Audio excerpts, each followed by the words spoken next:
শ্রী নৃসিংহ চতুর্দশী ব্রত মাহাত্ম্য।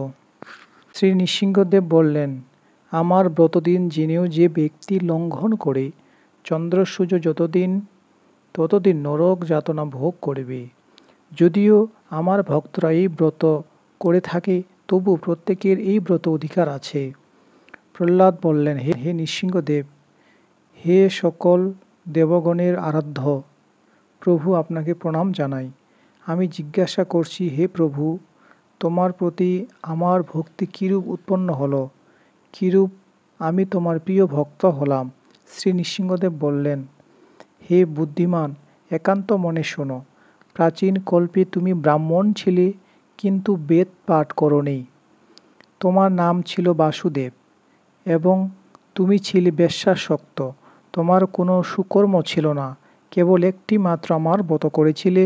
সেই ব্রত প্রভাবে তোমার এরকম আমার প্রতি ভক্ত হয়েছ। প্রহ্লাদ বললেন, হে নৃসিংহদেব, হে অচ্যুত, হে প্রভু, আমি কার পুত্র হয়ে কি করতাম? বেশ্যাসক্ত অবস্থায় কিভাবে তোমার ব্রত করলাম, দয়া করে বলুন। শ্রী নৃসিংহদেব বললেন, পুরকালে অবন্তিপুরে এক বেদাজ্ঞ ব্রাহ্মণ ছিল। তার নাম ছিল বসু শর্মা। ধর্মপরায়ণ ও বৈদিক ক্রিয়া অনুষ্ঠানে তৎপর। তার ভার্যা জগৎ প্রসিদ্ধা সুশীলা, পতিব্রতা ও সদাচারিণী। তাদের 5 পুত্র ছিল। 4 জন ছিল সদাচারী, বিদ্বান ও পিতৃভক্ত, কিন্তু কনিষ্ঠ পুত্রটি ছিল অসদাচারী, সর্বদা বেশ্যাসক্ত, সুরাপায়ী। সেই কনিষ্ঠ পুত্রটি ছিলে তুমি। নিত্য বেশ্যাগৃহে তুমি বসবাস করতে। এক বনমধ্যে তুমি ও সেই তোমার বান্ধবী বেড়াতে গিয়েছিলে। তোমরা মনে করেছিলে দিনটি বেশ ভালোই কাটবে, কিন্তু তোমাদের নিজেদের মধ্যে চরিত্র বিষয়ে বিশেষ রকমের কলহ বেঁধে যায়। তোমাদের মধ্যে মনোমালিন্য কারণে মৌনভাবে তোমরা আলাদাভাবে এক স্থানে এসে বসেছিলে। সেখানে অতি পুরানো ধ্বংসাবশেষ গৃহ নিদর্শন স্বরূপ কিছু ইট পাথর দেখেছিলে। সেই নির্জন স্থানে আলাদাভাবে উপবেশন করে তোমরা 2 জন ক্রন্দন করেছিলে আপন ভাবে। সারাদিন তোমরা অনাহারী ছিলে, এমনকি জল পান পর্যন্ত করনি। সারা রাতও তোমরা জাগরিত ছিলে, কিন্তু ক্লান্ত শরীরে, দুঃখ অন্তরে, মনোমালিন্য ভেবে তুমি সেখানে শুয়ে পড়ে প্রার্থনা করেছিলে, হে ভগবান, হে শ্রীহরি, এই জগতের কত লোক সুন্দর, আমার মা বাবা কত সুন্দর ধর্মপ্রাণ, আমার ভাইয়েরা কত সুন্দর, তারা নিষ্ঠাবান ও চরিত্রবান, কিন্তু আমি অধঃপতিত, আমি মহামন্দমতি, আমি চরিত্রহীন, গুপ্তের পাগলের চেয়েও অধম।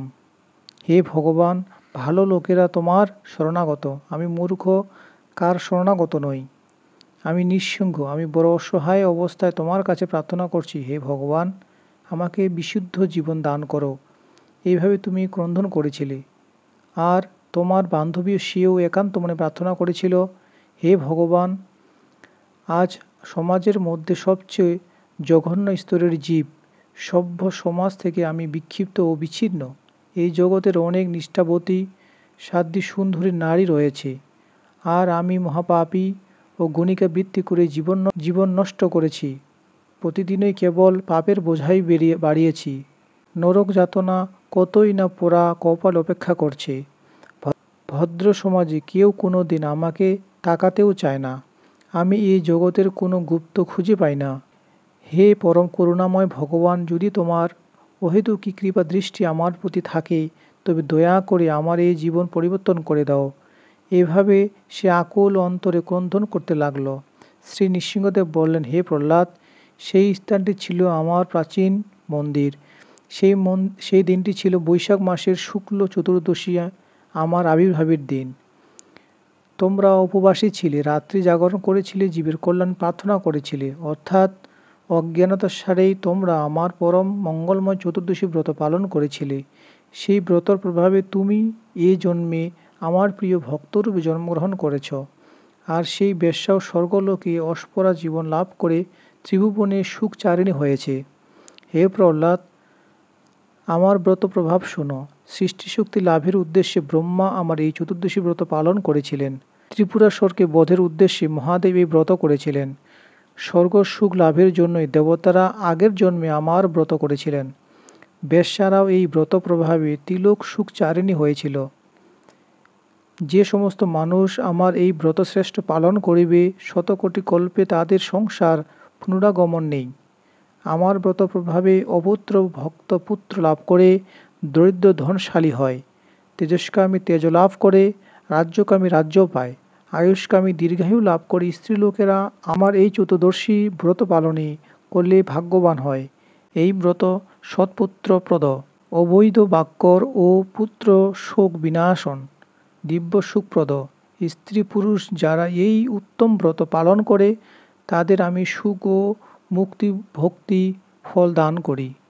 হে প্রহ্লাদ, দুরাত্মাদের আমার ব্রত পালনের মতি হয় না, পাপকর্মই সর্বদা তাদের মতি।